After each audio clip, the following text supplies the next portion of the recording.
anumang edad ay pwede mo nang simulan ang iyong pangarap. Ganyan ang ginagawa ni Clark Lopez na inumpisahan na ang sariling digital marketing agency. Isang negosyong talento at sipag ang naging puhunan. Hi everyone, my name is Clark. So in today's age, napakadaling mag-start na negosyo. But the question is, how bad do you want it and when will you start? Dahil porsigido at suportado ng kanyang pamilya, hindi malabong malayo pa ang mararating niya. Bisitahin natin si Clark at alamin ang naging diskarte niya sa pagnenegosyo dito sa Small But Kitable. Naiwan ko sa kapatid tayo sa dali lang ha. Hinarap kasi namin si Kuya Clark. May mga nakikita tayong mga kabarangay dito sa loob ng tenement. Karamihan pala rito, nabili na nila. Correct. Wala nang unit na libre or pwede mong bilhin. Pero ito na! Ito ang bahay ni Kai o ni Clark. Yan, Clark! Ngayon! Hi, Clark! Ay, good morning! Good morning! Love! Kuya Tony Pet, pwede ba kayo makapasok? Ayan na nga. Ito tara. Dito tayo. Uy! Saan ka ba? Ayun, friend. Dito na lang ako, friend. Sa kabila, friend. Ayan, dito tayo. Nako, masaya to ngayon. Magandang kwentuhan natin ngayon, Clark. Mukhang marami kang may inspire na mga kabataan. 19 years old? Wow! Meron ka ng sariling ahensya.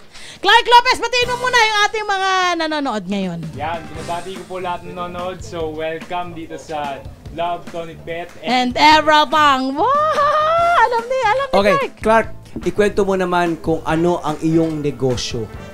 At 19 years old, O yan. Yan, negosyo ko is currently may agency ako, digital marketing agency, and ang ginagawa namin is more on website development and yung pag-run ng ads. So, digital marketing. Okay. At 19 years pasok old. na pasok ngayong panahon niya. Oo, bagay na bagay sa kanilang mga henerasyon din, syempre. At paano ka napasok dito? Ikaw ba'y nag-aaral pa? O graduate na? O full-time ka na rito?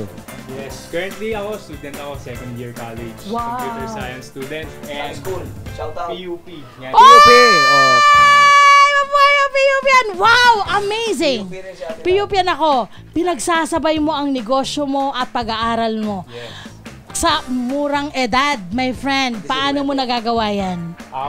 Siyempre, unang-una stress yan eh. Pero totoo naman. How do you manage your time? I mean, kasi ang sariling negosyo itself, napaka-stressful. Diba? Mag-aaral ka pa, isa pang stress ulit yan. Paano mo yan minamanage mismo? May time, hinahati mo ba? Paano ang time management mo? Time management ko is really all about, alam mo yun, prioritizing kung ano yung dapat mauna. He takes it one day at a time. Galing. Diba? Maganda. Nag-umpisa ka raw na mag-vlog noon. Anong edad ka nung nag-umpisa? Simula ako, I think, 16, 17. Okay. Grabe. Tapos paano nauwi sa digital product marketing? Ayun. Kasi ako nahilig ako sa sa mga topics when it comes to business. Yes. Nag-aaral talaga ako ng self-help nung wow. Time. Then, nung time na yun, doon ako nakakita ng mga opportunities na marami kasi nag-vlog nung gumagawa ng video. Correct. So,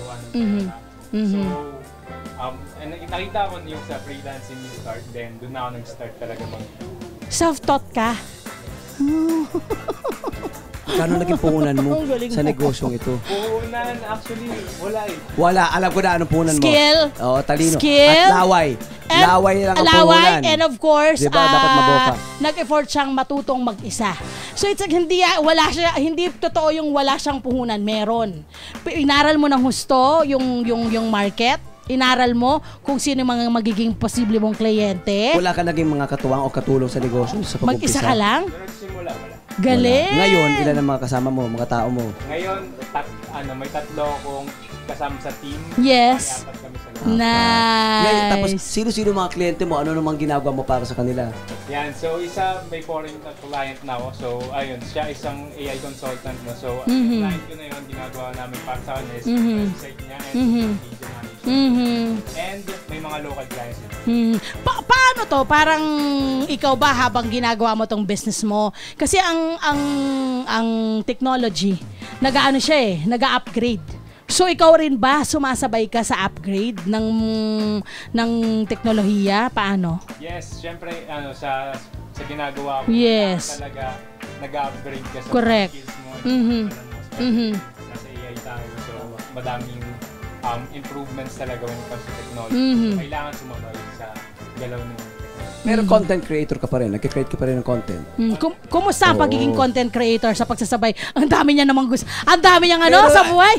Ang inisip ko yung content creation mo ay para sa pag-market, sa pagtulong para ma-promote ang negosyo mo. Ang negosyo. Actually, yung content ko, pero yung content ko more about sharing kung ano yung journey ko. Nice! Kesa naman, like, mag-promote ako nung wala naman talaga. So, i-share ko yung kung ano. Which is yung kung ano yung nalalaman ko. Kung ano yung alam mo at experience mo na. Saan ka natin mapupuntahan? Sa Instagram or sa TikTok? Sa Instagram, ang ano ko is It's Clark Lopez. And ayun yung sa akin. It's Clark Lopez talaga yung pinaka. Ano ang reaction ng mga magulang mo dito sa ginagawa mo at dito sa nakuha mo ng achievement? Reaction ng magulang ko, syempre at first like alam mo, nagtataka sila like ano ba yung ginagawa. Pinagkakabalaan mo. May suporta ba? May support yung sa pag-uumpisa. Sinuportahan ka ba agad or parang sigurado ka ba sa gagawin mo? Paano yung naging reaction? Syempre like hindi nila alam kasi kung ano yung ginagawa. Exactly, diba? So may parang hesitation kung ano yung alam mo. So pero nung nakakita ng results, doon sila nag-support. Yun, my friend. Kailangan ng resulta talaga. Kailangan. Alam mo naman ang magulang. Siyempre, ang gusto kasi niyan, kabutihan ng anak. So, sa umpisa, dahil hindi nila alam, natatakot. So, in short, mga magulang, alamin nyo muna yung plano ng mga anak nyo. Dahil malay nyo, yun na pala ang magandang doon na pala start. Sa asenso, hindi ba? At makakatulong pa sa inyong pamilya. Kung i-breakdown natin yung mga ginagawa mo sa negosyo mo, ano yung mga specifically, ano mga ginagawa mong o binibigay mo serbisyo sa mga kliyente mo? Yan, so sa clients ko, yung mga services ko kasi is number 1 yung website development.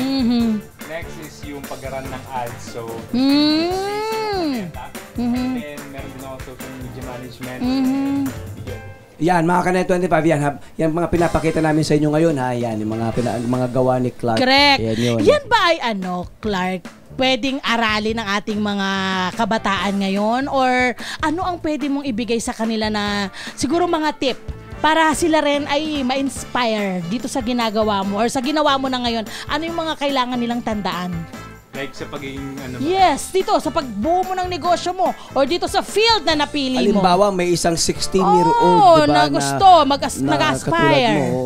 Sige, so ang tip ko siguro is when it comes to building talaga kung ano yung mga gusto nila in their life is focusing on improving themselves talaga. Good, okay.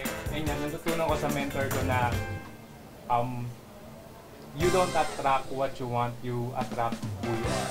Whoa! It's really about building yourself up and then everything will follow.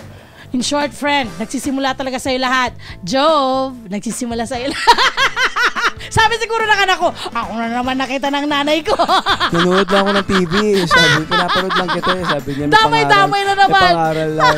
Ano ba mga naipundar mo na? Ayun ang gusto ko malaman. Kasi gusto ko malaman ng mga Kanet 25 natin. Yan, so yung napundar ko is ayun. So currently, ayun nga, sa team ko, may nasupport ako na team ko. And then proud. May mga na-open kang trabaho, ano?